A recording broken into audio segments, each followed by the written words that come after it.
Rapat Pimpinan Gereja Advent Sedunia telah memutuskan pemekaran Uni Indonesia Barat menjadi 2 uni. Dan kami juga menyajikan sejumlah berita menarik lainnya hanya untuk Anda. Semuanya tergabung dalam WIN, West Indonesia News, berita dari Gereja Advent Indonesia Barat.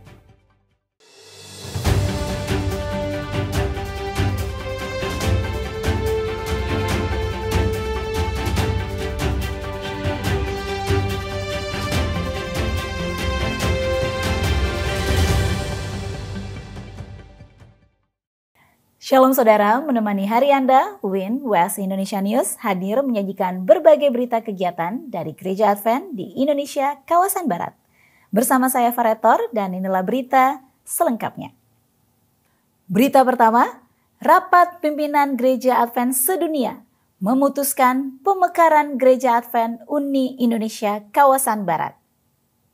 Dalam keputusan bersejarah di Kantor General Conference Maryland, Amerika Serikat, pada hari Selasa 14 Oktober 2025 waktu setempat, Komite Eksekutif General Conference memutuskan untuk memekarkan Uni Indonesia kawasan Barat menjadi 2 uni. Keputusan ini bertujuan untuk meningkatkan efisiensi misi dan pertumbuhan administratif gereja berlaku efektif pada 1 Januari 2026.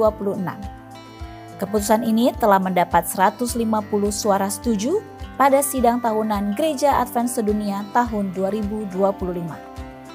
Pada saat agenda ini dibahas dan diputuskan, pimpinan Uni Indonesia kawasan Barat yang diwakili oleh Pendeta Sugi Sitorus dan Pendeta Binsar Sagala sebagai Ketua dan Eksekutif Sekretaris hadir secara khusus di ruang rapat. Agenda ini disampaikan oleh perwakilan tim survei GC khusus Divisi Asia Pasifik Selatan yang dipimpin oleh Wakil Ketua GC, Pendeta Albert Kuhn, dengan Wakil Sekretaris GC, Pendeta Samuel Sow. Anggota lainnya termasuk Sabrina De Souza dari tim keuangan, Pendeta Roger Kaderma sebagai Ketua Divisi Asia Pasifik Selatan, beserta administrator dari divisi terkait, Ketua Divisi Asia Pasifik Utara, dan Ketua Divisi Pasifik Selatan.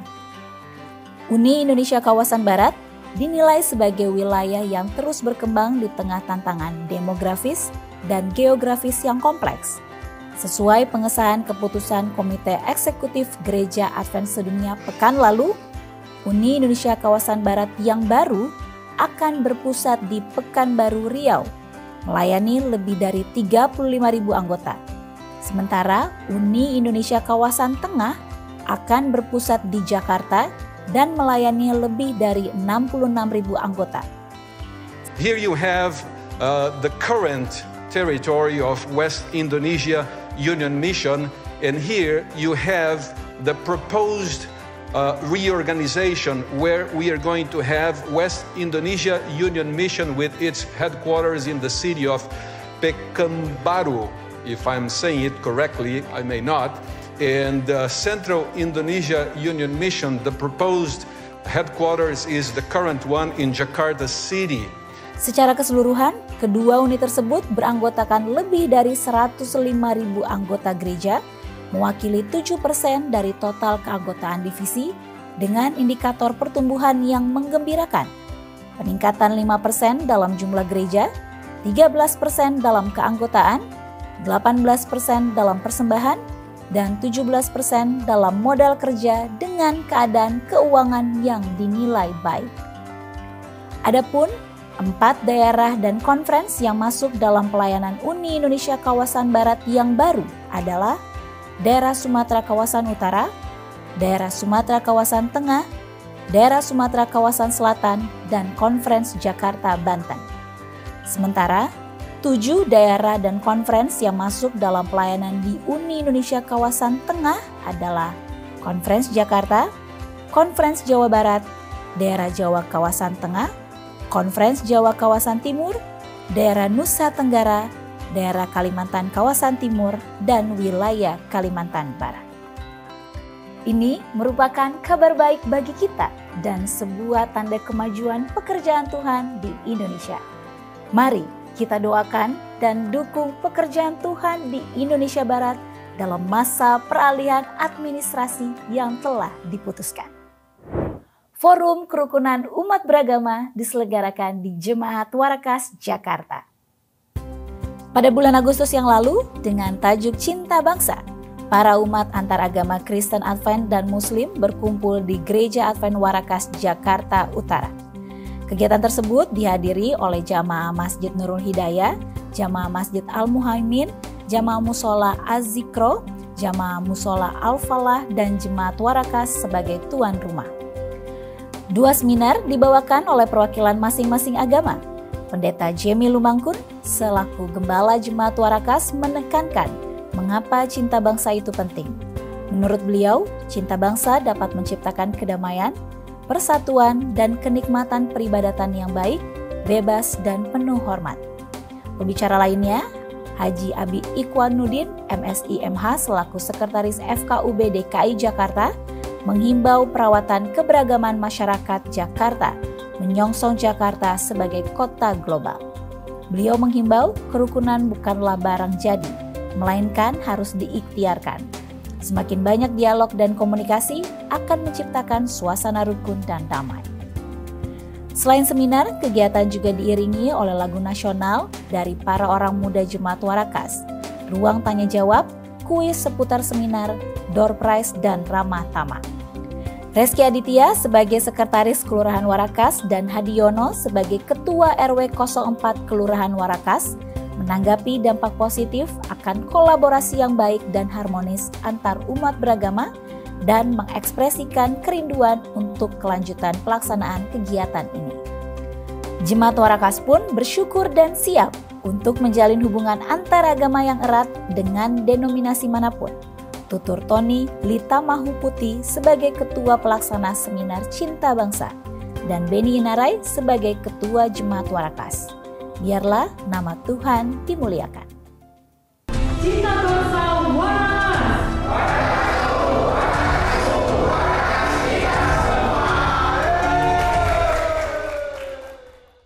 Penamatan Lead Lab 3.0 berlangsung di Yogyakarta. Kegiatan pembekalan kepemimpinan Lead Lab 3.0 atau Leadership Laboratory resmi berakhir dengan penuh sukacita di The Ritz Hotel Yogyakarta pada hari Kamis 2 Oktober 2025. Kegiatan ini merupakan program yang dimulai dari General Conference yang bekerja sama dengan Andrews University, dimulai dari tingkat GC, kemudian divisi, uni, dan diharapkan akan sampai ke jemaat.